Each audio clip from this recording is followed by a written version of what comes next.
I'm gonna give you 4 key exercises that you can utilize to develop quad strength to improve and enhance your speed. And we're gonna start right now.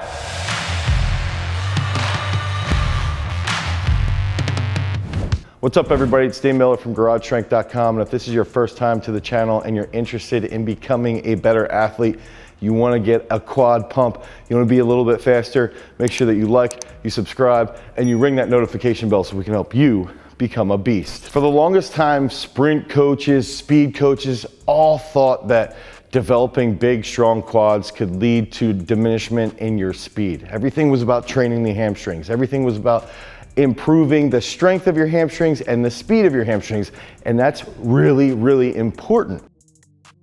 But it's not about the brake forces that we're gonna see from quad development. That's what a lot of sprint coaches and a lot of strength coaches used to think. Now it's important to recognize that developing stronger quads is a key component to improving your overall speed. And we've got to think about it.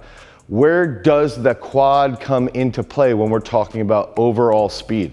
If we're talking about coming right out of the blocks, if we're driving in that drive phase, right? If we're working through that drive phase. So all about max acceleration, that's where we're gonna see a lot of that quad strength, and it's gonna be coordinated in conjunction with our glutes. So when we're talking about developing that quad strength, we have to understand the phase of where it's gonna be. It's gonna be off the start, it's gonna be in the drive phase. And so when we're thinking about max acceleration, now we can see that quad strength, getting a little bit more explosive in your quads. Now that's gonna lead to getting out of cuts a little bit better if you're a field athlete. If you're a sprinter, it's gonna help you out of the blocks and through that first 15 to 25 meters. So developing strong quads is a key component behind sprint-based training. Now we're gonna get into those exercises that are gonna help you improve those swole quads so that you can run a little bit faster. Okay, so my #1 quad exercise, okay? This is #1, not because it's the hardest or not because it's the best, but because it teaches younger athletes and elite athletes how to push. Okay, so when we're talking about heavy sled push, okay, it's exactly what it sounds like. You're gonna load as much weight as possible, a little bit more than what I have loaded up right now. You're gonna load that up on the sled, and we wanna get into a really good position where our heels are staying elevated. We wanna hold plantar flexion. We don't wanna see a heel drop. And we wanna think about driving through this sled, and it's going to be heavy. Okay, so what this does is it teaches younger athletes and it teaches elite athletes, all walks of athleticism, how to push with their quads and coordinate that with their glutes. And it's a very, very important concept here. So you're gonna end up getting a little bit of a forward lean. We're gonna get a nice, decent, steep angle on the shins, and we wanna drive forward, okay? Drive, drive, drive, drive, and keep that heel up the entire time.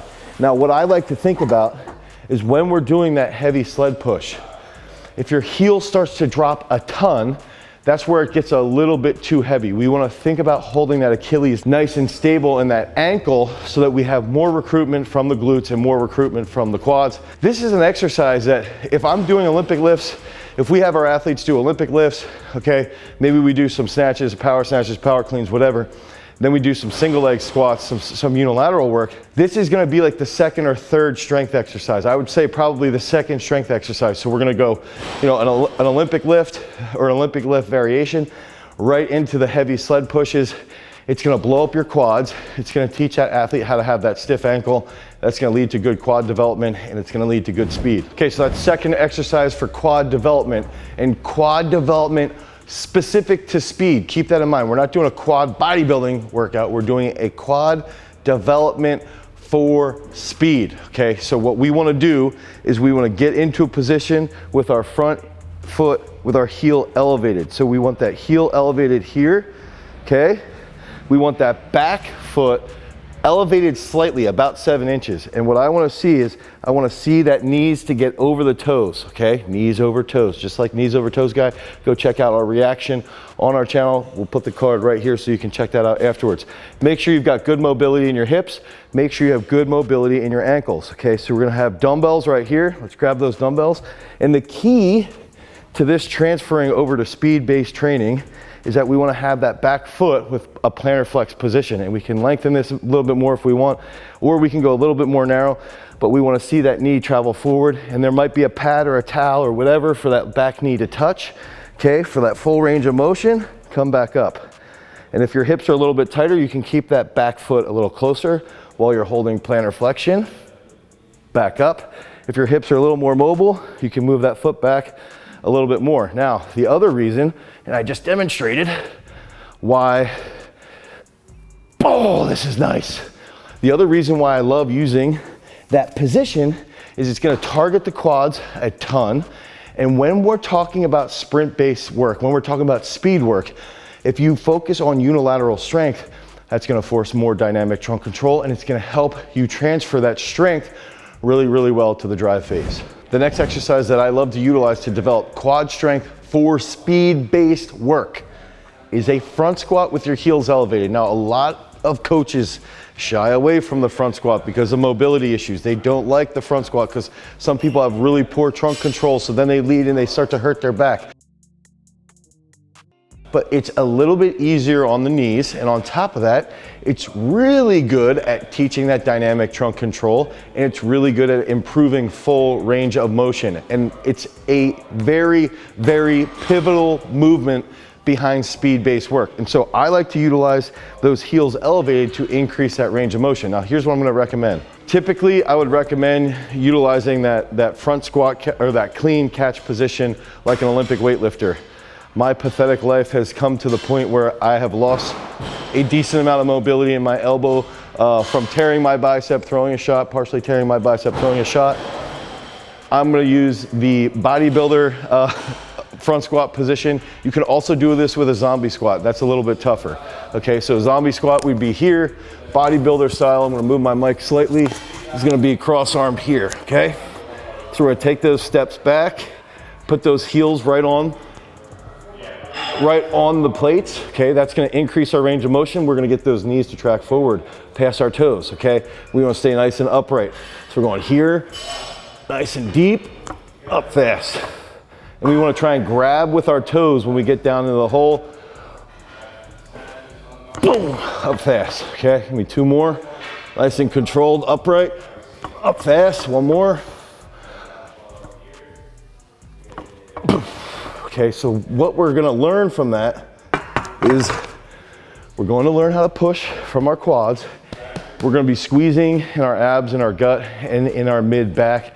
That's gonna dramatically improve our control when we're running full speed, when we're cutting, when we're trying to work through that drive phase. Okay, so my last exercise that I really love to utilize for improving quad strength that's gonna transfer to speed is a skater squat into a hip lock using our POWERLASTIC. Okay, so we've got to remember, what's the benefit behind these? We've got handles, so we got handles, we can use an overhead hip lock position while developing serious quad strength, serious dynamic quad explosiveness, okay? That's like a little buzzword there. So we're gonna hook this POWERLASTIC right around there. It's nice and versatile, it can hook on basically anywhere, and we wanna hold these bands in place. Now, bear with me because I have not done a skater squat yet today, and I probably should have warmed up my legs and my hips and my balance before I did this demonstration, but you're gonna see in real time what happens. We wanna see knee flexion on that back leg. Okay, so that knee flexion here, okay, and we wanna see good control, good full foot planting right there, okay? And we're gonna use that back knee. That back knee is gonna be our target, and we're gonna work towards that pad. Now, we're gonna get down, oh, come up and hold, hip lock, right? And then we're gonna go back down, a little more controlled, drive, okay? So we're gonna sit here, drive, look at when we're down in the hole.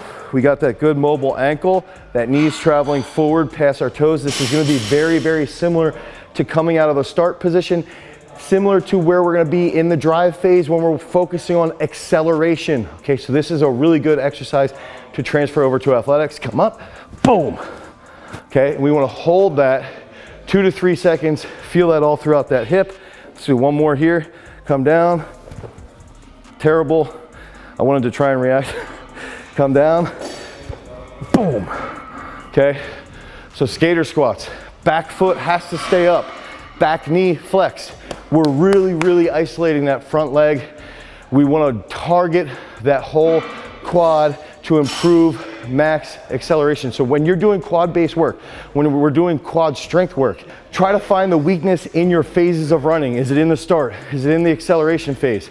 If it's happening during those periods, then if you're weak and you're slow during those periods, it's likely a quad and a glute issue. So utilize all 4 of these movements to improve your speed from the start through acceleration. Make sure that you're understanding how they can apply to your overall training and your overall quad development. If you want help with your strength-based work for sprinting, you can click on the link down below. Head over to garagestrength.com. If you want more content around sprint-based work, click on this card right here. Until next time, guys, peace.